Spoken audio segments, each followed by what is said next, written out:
1,400 degrees. Some call it a sizzle. We call it an anthem. As the waiter approaches, you think, is this one mine or that one? Ruth's Chris Steakhouse. Like Ruth always said, life's too short to eat anywhere else. Make a reservation online at ruthschris.com or by calling 800-544-0808.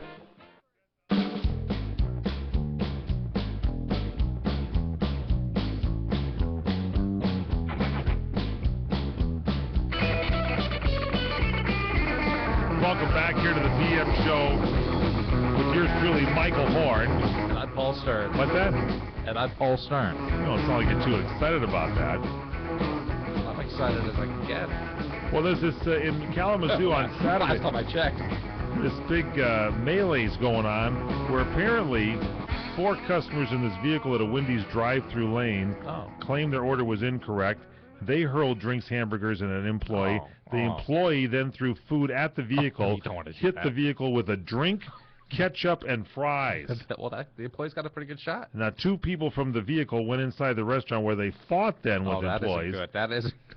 I would have locked the door by that time. 2 of the customers were arrested on charges of assault. The employee had scrapes and abrasions but did not need medical attention. And the police did the investigation, and they said they blamed the fight on a communication breakdown. Okay. Yeah, that usually seems to be the problem. Sounds to me like the employee at the Wendy's kind of started a fight that they couldn't finish. Well, it's not like the people got upset, the customers, that the order was wrong, and then as soon as the employee threw the ketchup, I'm sure, on the vehicle, that was a problem. That's usually the final straw. I thought they put the ketchup in the little squeeze things that they give you on the takeouts. Apparently, there must have been a vat of ketchup. Yeah. Sometimes when you get somebody so upset, they actually put the brakes on the car, and they get out of the vehicle and decide to make something out of it. We used to have an employee that worked here in sales. Roger used to like to have actually food thrown on his vehicle for freebies. I don't know about that. Now, also in Massachusetts, it's kind of a weird story. There's a guy who already lost a kidney, and his other kidney's failing. He needs a kidney, so he's advertising for a kidney with a billboard on his front lawn. As you drive by, you can see his need for a kidney because he doesn't want to wait on a list of 80,000 others that need kidneys, so he's advertising. Now, you've heard of the Obama plan? Yes. That's the un-Obama plan. The un-Obama plan? Yeah. What do you mean? That's the plan. If you don't go with the Obama plan... Oh, the medical plan. Yeah. Speaking of Obama, do we have our sound bites here? Because apparently the president has heard my message, my plea for him to do something about the oil spill, and apparently he has...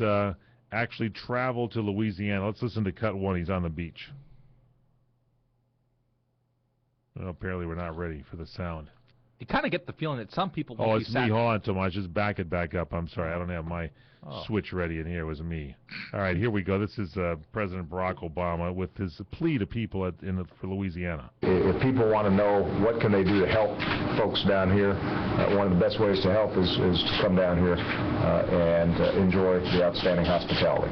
So he goes to the place where the oil spill is, and all he can say is for people to come down and enjoy the oil-soaked hospitality.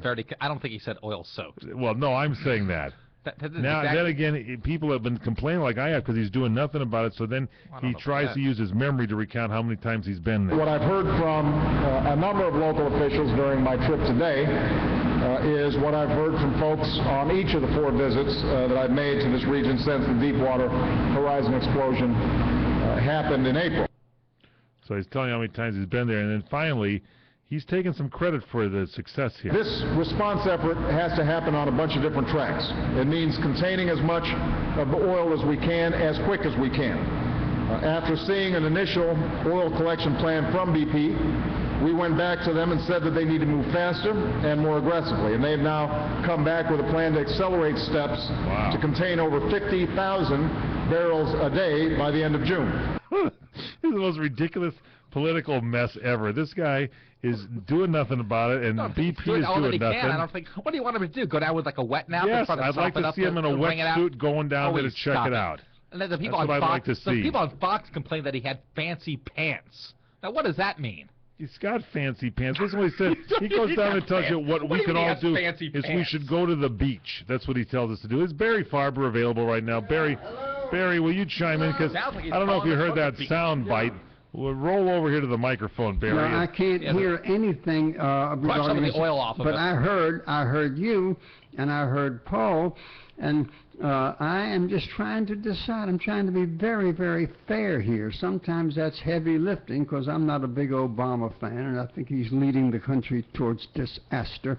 But still, what is it Paul said? You expect him to go down with a wet nap. Yeah, all right. Now, what do we expect of him? People here show he's in charge. I expect him to be talking, Barry. I expect him to be talking every day about progress or talking to people or putting agencies together that can analyze new ways of solving this problem. I expect him to lead. I need leadership. I'm not seeing any leadership whatsoever. I just see graduation speeches. Every time he's on, he's at a graduation speech. That's it. Well, a lot of Americans agree with you, and this is definitely hurting the president. I did what I could to elect John McCain.